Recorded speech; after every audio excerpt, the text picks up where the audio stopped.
Jana garas kaki sidai customer. Bebal tambahlah staff lagi. Ini komen kat TikTok tau.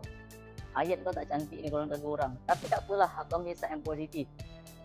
Memang tak dapat yang fikir, ini masalah kita dulu sampai sekarang. Customer sekarang terlampau ramai. And then kalau lah dengan tambah staff ni boleh settlekan masalah, lepas dulu aku fikir macam tu. Sampai satu level, aku pernah ada hampir 130 orang staff nak settlekan masalah customer yang kadang datang terlampau ramai serentak ni. Tapi ending dia tetap sama. Lepas aku fikir apa punca dia ni. So aku kaji lagi. Rupanya dengan ruang yang sedia ada sekarang ni, tempat sempit itu punca. Aku cuba kurangkan staff aku daripada 130 kepada 80 orang saja, and then aku cuba sistematikkan segala kerja and then lebih produktif.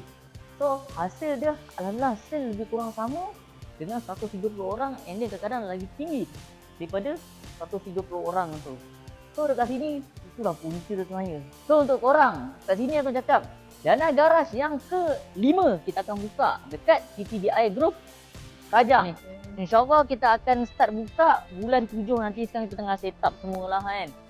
Terima kasih untuk orang yang banyak support kita selama ni. InsyaAllah kita akan sentiasa improve mana kelemahan kita orang dari segi servis, hasil kerja dan sebagainya.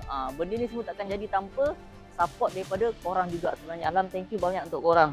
So tunggu Dana Garage TTDI Group kita akan buka nanti. Terima kasih semua.